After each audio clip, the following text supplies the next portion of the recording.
Yuan Hongbing, Xi Jinping menghadapi keruntuhan terakhir setelah kematian Li Keqiang. Seperti yang telah kami laporkan sebelumnya, kontroversi seputar kematian mantan Perdana Menteri China, Li Keqiang, masih terus berlanjut, meskipun ia telah dikremasi pada tanggal 2 November. Berbagai spekulasi mengenai penyebab kematiannya telah menyebar luas di media sosial. Namun, sosok yang saat ini berada di kursi panas adalah pemimpin China, Xi Jinping, yang diyakini memiliki konflik dengan mantan Perdana Menteri tersebut. Yuan Hongbing, seorang ahli hukum yang berpengalaman dalam cara kerja Partai Komunis China telah mengungkapkan wawasan yang signifikan tentang Li Keqiang, serta bagaimana warga China menggunakan kematiannya untuk mengekspresikan rasa frustrasi mereka terhadap Xi Jinping. Dalam konteks ini, Xi mungkin harus mengambil tindakan drastis. PKC sedang mendekati keruntuhan terakhirnya. Secara lebih rinci, Yuan yang saat ini tinggal di Australia, mengatakan kepada The Epoch Times, bahwa setelah satu dekade pemerintahan Xi Jinping, ekonomi China telah mengalami penurunan tajam, dan masalah pengangguran tidak lagi menjadi sesuatu yang tersembunyi di bawah permukaan, tetapi sekarang telah berkembang menjadi gelombang pengangguran yang belum pernah terjadi sebelumnya. Saat ini, ketidakpuasan publik dan keluhan resmi sedang meluap. Menurut Yuan, Li Keqiang adalah bagian dari sistem komunis China, jadi ketika menghadapi ketidakpuasan publik yang diekspresikan melalui kematian Li Keqiang, tidak mudah bagi Xi untuk menindaknya, karena akan menjadi langkah yang rumit. Oleh karena itu, beberapa orang menggunakan kematian Li Keqiang untuk menciptakan suasana ketidakpuasan terhadap Xi Jinping. Li Keqiang adalah bagian dari sistem otoriter PKC. Li Keqiang tidak berasal dari latar belakang generasi merah kedua dan pernah mengalami dikirim ke pedesaan untuk bekerja sebagai buruh selama revolusi kebudayaan. Pada tahun 1993, pada usia 38 tahun, ia menjadi sekretaris pertama Komite Sentral Liga Pemuda, mencapai pangkat pejabat tingkat negara penuh dalam Partai Komunis China. Li Keqiang adalah tokoh penting dalam faksi Liga Pemuda Partai Komunis dan pernah dianggap sebagai penerus potensial Hu Jintao. Yuan Hongbing berpendapat bahwa, dari sudut pandang lain, Li Keqiang adalah seorang pejabat yang dibentuk oleh budaya Partai Komunis, yang menunjukkan karakteristik yang mirip dengan seorang Kasim, seseorang tidak memiliki kekuasaan. Dia menunjukkan bahwa setelah insiden lapangan Tiananmen 1989, Li Keqiang mendapatkan pengakuan dari Hu Jintao dan Deng Xiaoping karena dukungannya yang teguh terhadap tindakan keras Deng Xiaoping terhadap gerakan pro-demokrasi Tiananmen.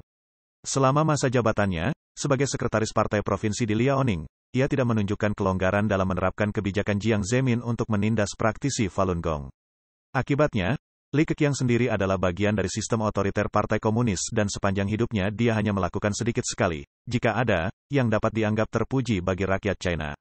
Oleh karena itu, meskipun publik menggunakan dia sebagai sarana untuk mengekspresikan ketidakpuasan terhadap Xi Jinping dalam situasi saat ini, hal itu tidak mungkin mengarah pada gelombang perlawanan nasional. Serupa dengan nostalgia terhadap Hu Yaobang, Yuan percaya bahwa di satu sisi, rezim Xi Jinping juga tidak ingin melihat kerusuhan sosial yang dipicu oleh duka cita publik terhadap Li Keqiang dan hal ini menjadi sumber kekhawatirannya. Alasan lain yang lebih signifikan adalah, di mata Xi Jinping dan faksinya, faksi Liga Pemuda itu sendiri adalah sekelompok Kasim. Mereka percaya bahwa faksi Liga Pemuda juga harus bertanggung jawab atas merajalelanya korupsi di dalam Partai Komunis China. Mereka memandang faksi Liga Pemuda bertanggung jawab atas korupsi yang luas yang diakibatkan oleh kekuasaan dan ekonomi pasar yang diterapkan oleh Jiang Zemin di kalangan kelas istimewa PKC.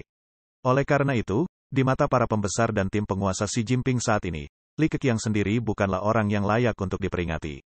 Dia, pada dasarnya adalah seorang pejabat yang dipecat, begitulah pandangan Xi Jinping dan tim penguasa terhadap Li Keqiang. Dia menekankan bahwa beberapa orang yang memiliki harapan idealis untuk reformasi di dalam PKC, secara konsisten menggambarkan Li Keqiang sebagai tokoh liberal di China, tetapi ini tidak tepat. Xi Jinping dan PKC sedang menghadapi keruntuhan akhir. Kebijakan nol COVID ekstrim Xi Jinping yang tak tergoyahkan selama pandemi selama 3 tahun, telah menyebabkan lonjakan ketidakpuasan publik. Hanya setelah gerakan kertas putih di seluruh China, dia baru meninggalkan kebijakan nol COVID. Tahun ini, rekan dekat Xi, Qin Gang dan Li Shangfu secara berturut-turut disingkirkan, mengungkap korupsi di dalam militer Partai Komunis China. Kematian mendadak Li Keqiang semakin memicu kemarahan yang terpendam di kalangan masyarakat. Perkembangan ini telah menciptakan krisis dalam kepemimpinan Xi. Yuan menekankan bahwa pemecatan Qin Gang dan Li Shangfu adalah tanda yang lebih signifikan dari krisis politik Xi Jinping saat ini. Krisis yang sebenarnya di China bukanlah kematian Li Keqiang. Situasi kemungkinan akan tenang setelah kremasi. Hal penting yang perlu dipantau adalah bahwa tidak lama setelah insiden Li Keqiang, Xi Jinping harus mengambil tindakan drastis terhadap orang kepercayaan dan menteri yang dia anggap berguna. Dia percaya bahwa rezim Xi Jinping dan keruntuhan akhir PKC sudah dekat. Belum lama ini, sebuah artikel oleh Chen Weijian, penulis Beijing Spring berjudul, Hitung Mundur Keruntuhan PKC, Sejak Runtuhnya Evergrande, menunjukkan bahwa dengan Su Jiayin yang mengajukan kebangkrutan di Amerika Serikat, fondasi ekonomi China mulai runtuh. Artikel tersebut mencatat bahwa aparat birokrasi pemerintah PKC yang sangat besar, pengeluaran militer, biaya untuk menekan rakyat, dan pengeluaran luar negeri sebagian besar bergantung pada sektor real estate, yang sekarang sedang runtuh. Sektor ekonomi lainnya juga menghadapi stagnasi yang belum pernah terjadi sebelumnya. Krisis keuangan PKC adalah masalah yang sangat besar dan tidak dapat dipecahkan. Rezim PKC juga sedang berjuang untuk mempertahankan dirinya sendiri. Hari ini, kita akhirnya dapat melihat bahwa rezim ini sedang dalam hitungan mundur menuju keruntuhan.